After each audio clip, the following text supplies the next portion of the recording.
등불 비유와 예수님의 가족들이 예수님을 찾아온 그 광경을 여기에 말씀 기록이 되어 있습니다. 여러분, 우리 앞에 있는 구절들 지난번 수요일날 말씀드렸죠. 씨 뿌리는 비유에 대해서 하나하나 우리에게 말씀을 해 주시고, 오늘은 누구든지 등불을 켜서, 지금 이게 비유입니다. 이런 등불을, 우리 이거 전기불 아닙니다. 예수님 당시에 이 등잔에, 제가 어릴 때도 그런 등잔을 사용했어요. 접시 같은데 창호지 심지를 이렇게 해가지고 산초 기름이나 피마자 기름이나 그 기름을 내서 불을 밝히면 그 심지에서 이만한 접시 같은 데서 불을 밝히는 그런 때가 있었습니다. 석유가 귀할 때입니다. 석유가 가정 등불로 사용할 때 큰 것이 혁명적인 역사입니다. 옛날에는 등불을 밝히는 것이 그런 등잔에다가 그런 이 열매를 짜서 기름을 만들어서 불을 밝히는데, 초도 있지만은 여기 이런 등잔 불을 밝혀서 이제 집안에 불을 밝히는 그런 시대를 염두에 두고 예수님이 하시는 겁니다. 누구든지 집에 불을 켜면은 불을 켜고 가려놓기나 덮어놓는 일이 없지 않느냐, 그렇게 말씀했습니다. 오늘 이 말씀이 마태복음 5장 15절, 마가복음 4장 21절 같은 말씀이 기록되어 있는데, 마태복음 15장과 마가복음 4장에는 말 아래 두지 아니한다. 여기는 그냥 등불을 켜서 그릇에 이렇게 말씀을 했는데, 이것이 무슨 그릇이냐라고 하면은 마태복음 마가복음 보면 곡식을 담는 말이죠.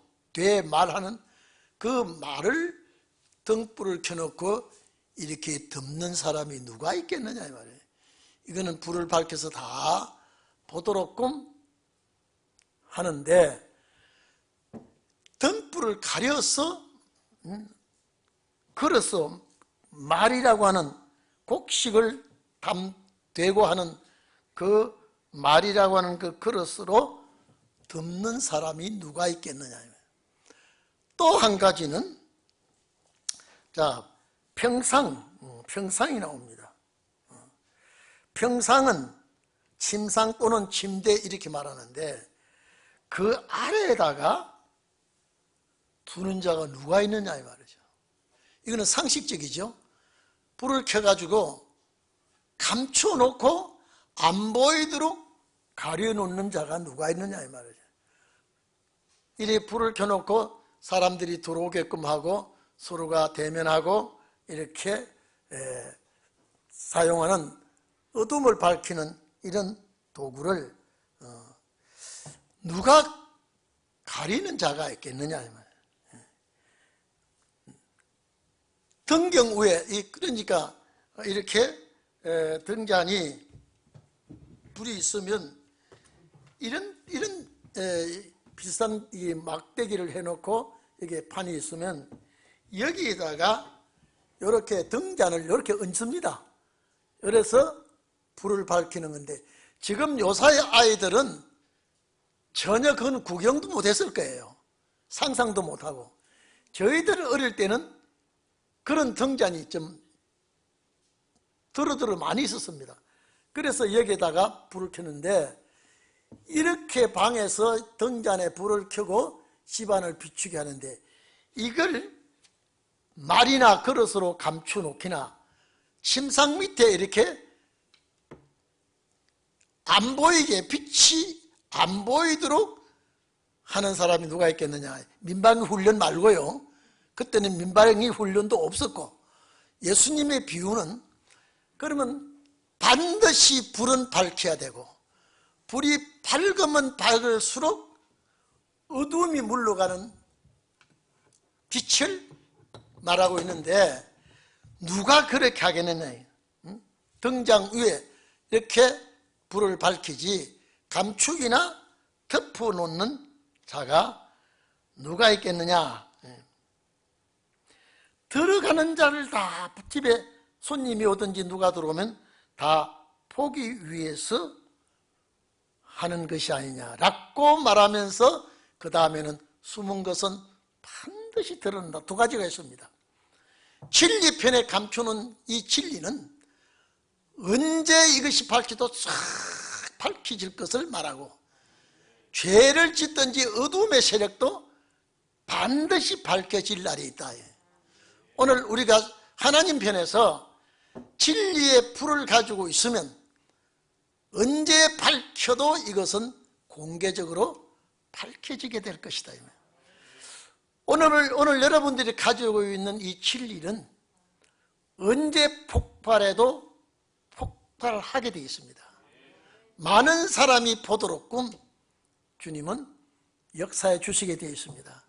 그래서 빛을 가진 자는 어두우면 어두워질수록 빛을 가진 자가 돋보이게 됩니다. 제가 전에도 말씀드렸죠. 캄캄한 밤에, 칠흑같이 어두운 밤에 길을 밝히는 불을 가지고 있다면요, 얼마나 그것이 힘이 되고 의지가 되는지 모릅니다. 만약에 불이 없다면요, 길을 찾을 수가 없습니다. 오늘날 우리에게 주신 이 빛은 반드시 언젠가는 폭발하게 되어 있습니다. 만 사람이 알도록끔 하나님이 해 주실 것입니다. 여러분들이 빛을 보여주게 하는 역사가 빛을 찾아오는 사람에게 이 빛을 보여주게 되어 있습니다.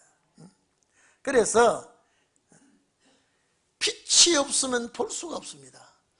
오늘 우리가 이 어두운 세상이, 캄캄하게 된 이 죄악 세상이 말씀으로 어둠을 밝혀야 되는데, 이 빛을 가진 자는 어두워지면 어두워질수록 빛을 가진 자의 가치가 대단해집니다. 오늘 여러분들이 우리가 이 빛을 가지고 있기 때문에 언젠가는 이 빛이 한 번은 폭발하는 역사가 있을 줄 압니다. 그리고 마태복음 5장 봐도 그랬죠. 너희는 세상의 빛이라 그랬습니다. 너희는 세상의 빛이다. 산 위에 있는 동네가 어떻게 가려지겠느냐. 마태복음 5장 14절 15절 16절 보면은 산 위에 있는 동네가 숨길 수가 없고, 사람이 등불을 켜서 말 안에나 또 등잔 아래에 두는 자가 없다. 등경 위에 두어서 방을 비추도록 하지 않겠느냐. 그러니까 모든 사람에게 비춘다라고 하는 말이 있습니다. 모든 사람에게. 제가 여러분요, 배가 고플 때 빵을 가진 자가 얼마나 힘이 되는지 모릅니다. 갈급할 때 물을 가진 자가 얼마나 위안이 되는지 모릅니다. 오늘날 어두울 때 빛을 가진 자가 얼마나 큰 위안이 되고 축복이 되는 줄 모릅니다. 그래서 이 등불을 많은 사람에게 비춘다 이랬습니다. 많은 사람에게. 오늘 여기는 들어가는 자들에게 그 빛을 보게 했다, 보게 한다 이렇게 말씀했습니다. 그리고 숨은 것이 하나도 드러나지 아니할 것이 없고, 감추인 것이 장차 알려지지 아니할 것이 없다. 다 나타나게 된다라고 말했습니다. 여러분들도 빛을 가진 자가 나타나게 되겠지만 주님 오실 때 되면 하나도 가려진 것이 없이, 숨긴 것이 없이 다 드러나게 된다라고 하면서, 여러분 18절 잘 한번 봅시다. 우리 18절 내용의 말씀을 보면, 그러므로 너희가 어떻게 듣는가라고 말했습니다. 자, 귀 있는 자는 들을지어다 그랬죠? 들을 귀 있는 자는 들으라 그랬죠? 그럼 여러분들이 어떻게 이걸 듣고 있는가 말이에요. 어떻게 듣고 있는가.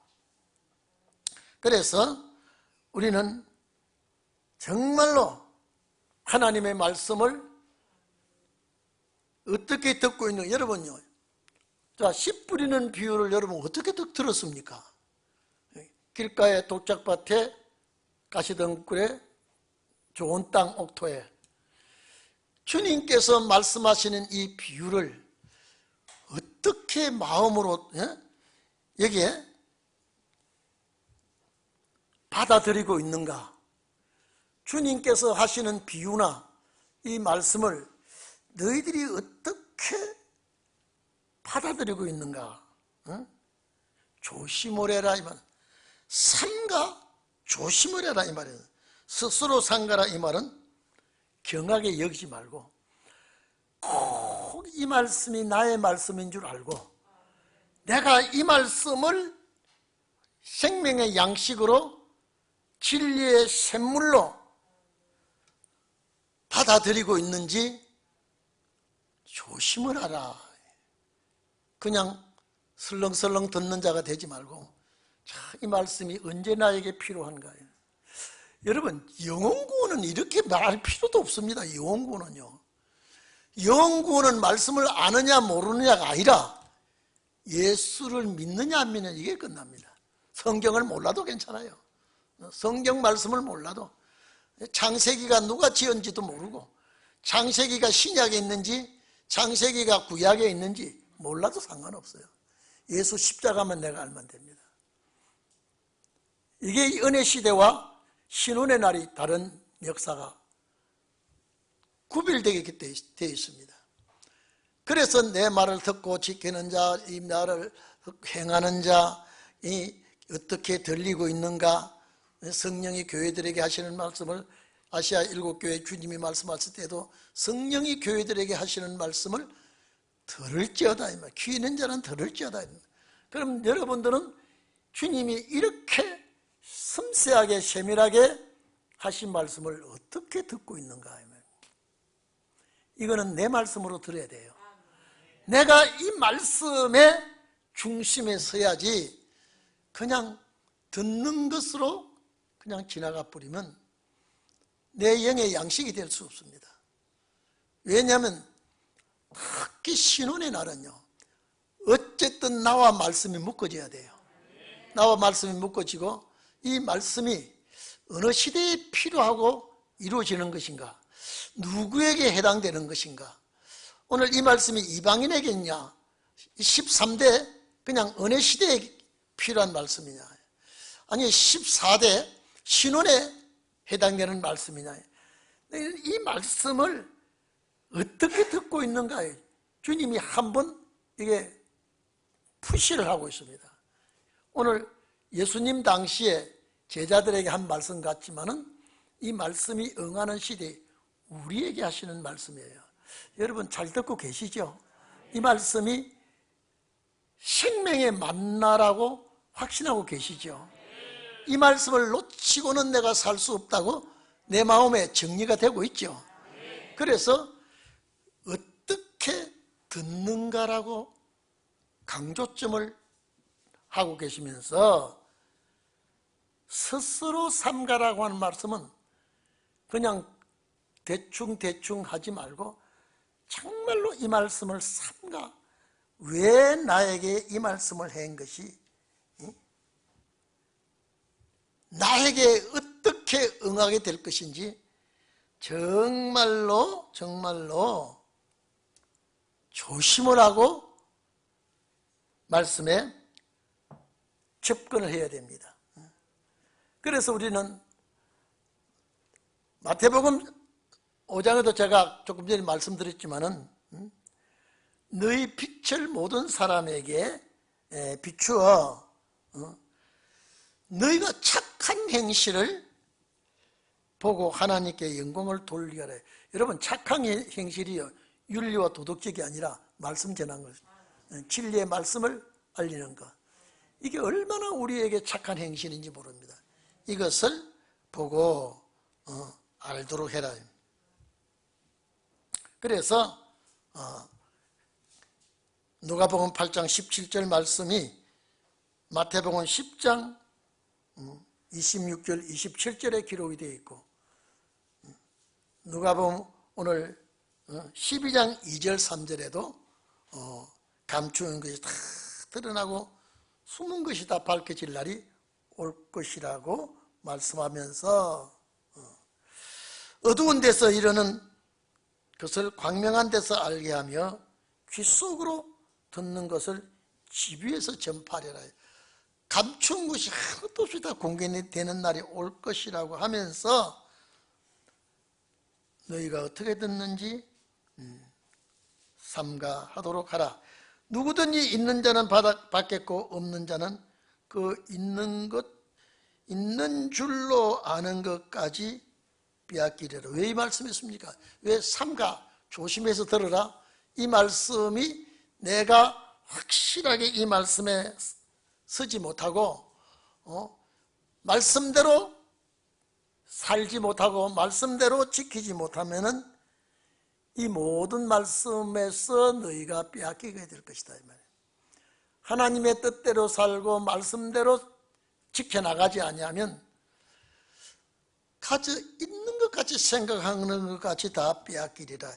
이게 지금요, 이게 무슨 말씀인가 하니까 마태복음 25장 14절 이하부터 쭉 30절까지 보면은요, 5달란트, 2달란트, 1달란트 받은 자, 1달란트 받은 자는 장사하지 않고 감초에 두었다가 주인이 와서 계산할 때에 오히려 더 주인한테 심지 않은 데서 거두고 막 이렇게 시험던 소리라고 공격하죠.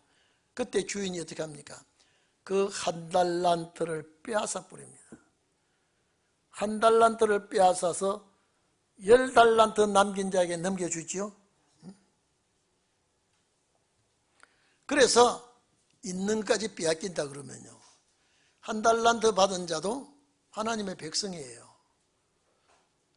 그러니까 반드시 우리는 남기는 장사꾼이 되어야 되는데 가지고만 있어서는 안 된다 이 말. 남기는 장사꾼이 되고 일하는 자가 되어야 된다. 그래서 우리는 정말로 조심하면서 이 말씀에 주인공들이 꼭 되기를 바랍니다. 빼앗기는 자가 되지 말고 쟁취하는 자가 되어야 되고요, 내가 더 소유할 수 있는 자가 되어야 됩니다. 여러분, 은혜 시대 때는요, 빼앗고 빼앗기는 거 없어요. 구원받으면 그만이에요. 근데 신혼의 날은 뺏기지 않으면 내가 빼앗아야 돼요. 그러니까 내가 반드시 빼앗는 자가 되고 쟁탈자가 되어서, 그래서 천국은 믿는 자가 얻는 천국이 아니라 빼앗는 자가 얻는 천국이라고 했다며. 천국은 빼앗는 자의 천국이다. 어떻게 빼앗느냐? 사생결단하고 빼앗는데, 빼앗는 무기가 뭐냐? 말씀이에요. 말씀이 없으면 이게 빼앗지를 못합니다. 우리는 참 시대가 참, 자유일보라는 보니까요, 김준영 목사가 내 카트를 이렇게 기록해 보니까요, 나는 기독교 안에 간첩이 끼어 있는 것이 그렇게 많이 들어있는 걸 난 몰라서요. 있기는 있는 줄 알았는데요. 근데 기독교 안에 간첩자가 얼마나 끼어들어 있는지요, 그냥 얼핏 봐서는 아무도 모른답니다. 우리나라에 5년 동안 간첩이 뿌리를 받고 있는 간첩들이요, 참. 그래서 여러분, 우리나라 큰 노동기관들, 큰 단체가 뭡니까? 노조들요. 민노총, 한기총, 한노총, 세상에 그게 쩔어 있느냐. 근데 문정부 때 그걸 발견했더라고, 찾았더라고요. 이 안에 이 북한의 지령을 받고 이 침투해 있는 자들이 많다고 하는데 그걸 손을 안 댔더라고요. 외국에 가서 접선을 하고 막 이게요, 요소마다요 안 박히는 곳이 없더라고요. 그런데 우리가 더 놀라운 것은 기독교 안에요. 기독교 안에 종교계 지도자들이 딱 여기 가담대가 있으니까 교인들은 아무도 모른대요. 교인들이 모른대요. 자, 그걸 딱 보니까 야, 참 정말로 이제는 십자가 아래 모이기도 어렵고 두렵고요. 때가 되니까 우리나라에 이 좌파 세력들이 이제는 드러나기 시작하고요. 그걸 싹 정리하려고 하니까요, 아주 사생결단을 하고 생사를 걸더라고요. 그런 걸 바라보면서도 정말로 우리 믿는 자가 어렵고 힘들겠구나. 누가 그게 물들어 있는지 지금 알지도 못하는 그런 시대가 지금 와 있더라고요. 여러분, 주님 오시기를 학수고대하는 성도가 그리 많지 않아요. 그녀 육의 생활, 육의 만족 잘 살고 근심 걱정 없이 잘 살면 주님 안 오시도 되고요. 전혀 천국에 대한 개념이 없어요. 그러나 우리 성도님들은 다시 오실 주님을 학수고대하면서 첫째 예배 시간에 안 주는 분이 있는 게 희한하거든요. 우리 교단에서 소문났어요. 동인교회는 눈 쳐다보면 무섭다 그래요. 절대 주는 사람이 없다. 좋은 소식이에요, 나쁜 소식이에요? 얼마나 기쁩니까? 얼마나 기쁩니까? 오늘 여기 본문에 보니까 있는 것도 빼앗긴단 말이에요. 여기는 불신자 아니에요. 기독교인 가운데 이런 일이 일어날 것이라고 말하고 있습니다. 그리고 19절 이하에 보면요, 예수님의 어머니와 예수님의 자녀들이 예수님을 찾아러 온 내용이 있습니다. 이것이 마태복음 12장 46절 50절까지, 마가복음 3장 31절로 35절까지 이 말씀이 같이 기록되어 있습니다.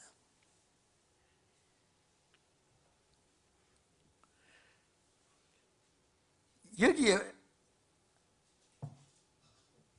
19절을 보면 예수님의 모친과 그의 동생들, 예수님의 동생들입니다. 왔으나 무리를 인하여 가까이 하지 못하니.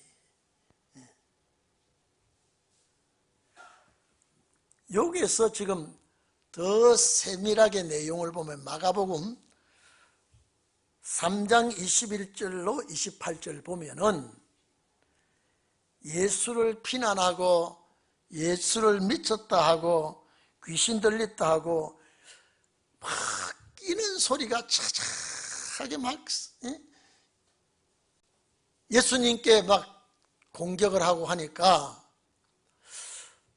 예수님께서 식사할 겨를도 없는 그런 상황이 놓였으니까 마리아가 자기 자녀들을 데리고 예수님을 모시고 가자. 여기에 그 많은 사람들이 예수님께 왔는데 예수님을 존경하는 사람들보다도 비난하고 욕하고 별짓을 다 하니까 마리아와 그 자녀들이 예수님을 그래서 찾아온 걸로 되어 있더라고요. 참 예수님은 어렵고 힘든 그런 일들을 많이 하고 있는데도 누구 하나 주님을 마음 편케 드리는 그런 자가 없다 이 말이죠.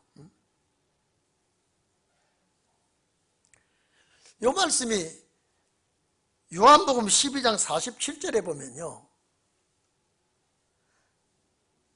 한 사람이 예수님께 와가지고 당신의 모친과 동생들이 당신께 말하려고 밖에 서 계신다 이렇게 통보를 해줍니다. 근데 여기에 예수님이 여러 사람들하고 이렇게 대화를 하면서 천국 복음을 가르치고 이랬는데 왜 예수님이 강의하는 그 많은 사람들 틈에 예수님의 어머니와 동생들이 왜 찾아왔는가라고 하는 것은 제가 조금 전에 말씀했듯이 예수님이 이 자리에 이제 있지 않고 이제 집으로 가야 되지 않겠나라고 하는 그런 생각이 들은 것 같아요. 그래서 오늘 여기 보니까 여기는 누구라고도 말하지 않고 모친과 동생이 찾아왔는데 많은 무리들 때문에 가까이 하지 못합니다 라고 얘기합니다. 그런데 요한복음에는 여기는 그런 말이 없어요. 요한복음 12장에 보면 누가 내 동생이며 모친이냐? 손을 들어 내밀어서 제자들을 가리켜서 나의 모친과 동생들을 보라. 이거는 혈통적인 가족을 예수님은 말하지 않고 누구든지 하늘에 계신 내 아버지 뜻대로 행하는 자가 형제요 자매요 모친이니라 그렇게 기록이 되어 있습니다. 자, 제자들을 가리켜서 그랬다 그랬죠. 마가는 둘러 앉은 자들을 가리켜서도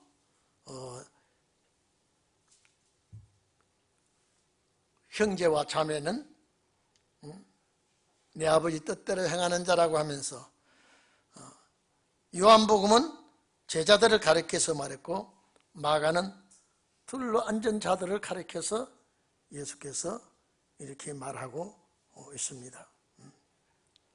어쨌든 간에 여러분요, 이 신혼의 날은 특별히 우리는요, 제가 수요일날 또 말씀드렸죠. 정말로 우리는 신혼의 역사를 일으키는 종들은 똑같은 형제 자매이기 때문에 같은 마지막 역사를 하고 천국에 가서 주님과 함께 살아야 될 우리 가족들이기 때문에 시험도 들게 하지 말고 서로 용서하고 관용하고 서로 하나같이 우리 달란트 비유를 말할 때도 여기 씨 뿌리는 비유를 말할 때도 전부 다 우리는 정말로 예수 그리스도의 피와 말씀으로 이루어진 식구들이기 때문에 서로 관용하고 용서하고 싸우기나 시험 들지 말고 너희끼리 뭉치고 단합하고 천국에 가도록 하라는 것이 주님의 분부입니다. 여기 와서 이제 결론이 나오죠. 예수님은 그러면 부모 형제도 이건 완전히 불효자로 낙인을 찍습니까? 절대 그게 아닙니다. 예수님 십자가상에 돌아가실 때라도 사도 요한에게 어머니라고 해라 그랬고요. 어머니에게는 사도 요한에게 어린 제자가 제일 어리죠. 아들이라고 말해 줬습니다. 그런데 여기서 밖에서 모친이 동생들이 와서 찾습니다라고 할 때 좀 기다리라고 해라. 내가 지금 바쁘니까 내가 만나야지. 날 찾아왔으니까 만나야지. 이것이 원칙입니다. 근데 예수님은 여기서 뭐라고 얘기했냐 이 말이에요. 할 말이 없어서 이런 얘기한 것은 절대 아닌 줄 압니다. 그래서 21절에 예수님께서 대답합니다. 내 모친과 내 동생, 내 모친과 내 동생. 하나님의 말씀을 바로 듣고요. 이게 딱 예수님께서 말씀했습니다. 마가복음, 마태복음, 요한복음에는 누가 내 동생이며 모친이냐라고 했다. 그 구절이 들어있다고 그랬죠. 누가 내 모친이며 누가 내 동생이냐 이 말이야. 그러면서 내 동생들과 내 어머니는 내 아버지 뜻대로 행하는 자라고 했는데 오늘 여기 누가의 말씀을 한번 봐보세요. 자, 하나님의 말씀을 듣고 행하는 자예요. 다르죠? 누구든지 주 예수를 믿으라 그리하면 너와 내 집이 구원을 얻으리라. 이거는 전혀 거리가 좀 있는 거라 이 말이에요. 사도 요한이 요한계시록을 쓸 때에 주님의 계시를 받아 기록할 때에 1장에 보면 이 예언의 말씀을 그랬거든요. 이 사도 요한이 기록한 말씀, 예수 그리스도의 계시라 그랬죠. 읽는 자와 듣는 자들과 그 가운데 기록한 것을 지키는 자들이 복이 있나니 때가 가까움이라 그랬다. 벌써 그때에 말씀하신 것이 2000년이 지난 지금에 와서 이제 성취되게끔 되어 있습니다. 자, 내 부모 형제가 누구냐 하면 혈통 관계보다도 제일 마지막 세상 끝날에는 자, 하나님의 말씀을 듣고 행하는 자, 지키고 말씀을 잘 듣고 지키는 자예요. 천국을 소유할 수 있는 자가 되고 이분들이 형제가 되고 자매가 됩니다. 우리 여러분 이해됩니까? 그러면 여러분 저보다 나이가 많으면 누님이 될 수 있고 또 저보다 나이가 많은 분은 형님이 될 수가 있죠. 저보다 나이가 적으면 동생이 될 수가 있고 신혼의 날은 예수 그리스도로 말씀을 지키고 행하는 그들은 한 가족이 된다. 이제 이 가족 제도를 그래서 이 가족이 사는 곳이 어디냐? 새 예루살렘입니다. 그래서 그 길을 우리는 목적을 하고 가야 되게끔 되어 있습니다. 그 길을 소망을 두고 우리는 신앙생활을 해야 되겠습니다. 여러분 이렇게 이 말씀을 보면 죽어서 가는 천국이 아니죠. 오시는 주님을 맞이하고 그 나라 가야 되기 때문에 그래서 성경 자체가 구원 얻는 길을 두 가지를 말했거든요. 그냥 믿어라. 그냥 믿어라. 그냥 믿기만 하면 마음으로 믿어도 된다. 마음으로 믿어도 된다. 근데 그 마음으로 믿어서 십자가를 피를 가진 자가 얻는 구원은 영과 육이 죽어서 영은 하늘로 가고 육은 흙으로 땅으로 가지만은 마지막 부활 얻는 구원은 그게 일반 구원이거든요. 그래서 이게 내 말을 듣고 지키고 이런 말씀은요, 이거는 일반 영혼 구원이 아니에요. 그래서 말씀에 대해서 집중적으로 알려고 하지도 않고요. 여러분 교회 성도들을 만나서 한번 봐보십시오. 말씀은 깊이 알아보려고도 하지 않고 말씀은 여벌이에요. 그냥 교회 왔다 가면 되는 줄 알고 그냥 교회 왔다가 예배 드리고 그냥 찬송하고 기도하고 설교, 목사님이 무슨 설교를 하든지 듣고 돌아가면 되는 줄 알고요. 그게 기독교인의 신앙 생활을 그렇게 알고 있습니다. 여기는 주님이 말씀하시는 내용은 이게 아닙니다. 꼭 지키라, 지켜라, 이기라, 이 길을 좁은 길로. 그래서 이제 은혜 시대는 좁은 길로 가고 안 가고 이것도 몰라요 지금요. 그래서 오늘 우리들은 이 길이 과연, 그래서 씨 뿌리는 비유도 영혼구원이 아니라 그랬죠. 여러분 이 확신을 가지고 들어야 됩니다. 그래서 어떻게 듣고 있는지 삼가라는 것은요, 이 말씀을 그래 아주 골똘하게 이것이 영생의 말씀이구나, 이것이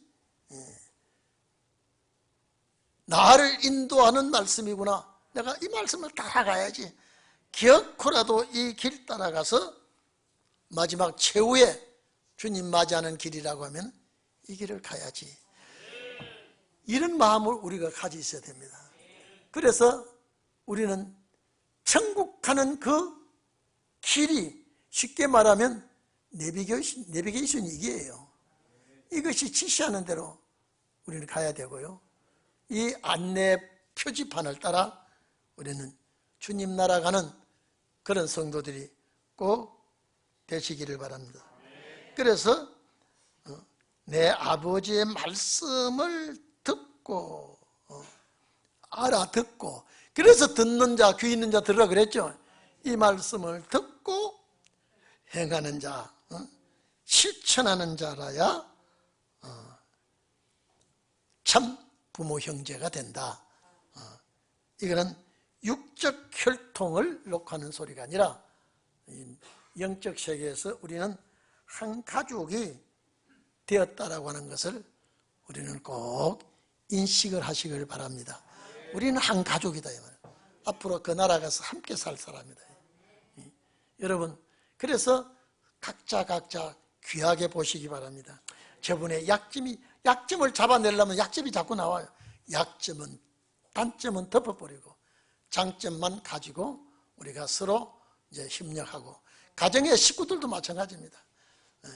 단점은 자꾸만 덮어주고요, 장점만, 좋은 점만 자꾸 부각을 시켜서 이제는 가족에 더 친근하고 친숙하고 협력을 하고 함께 그 나라 가는 우리 성도들이 다 되시기를 바랍니다. 다 같이 기도하십시다.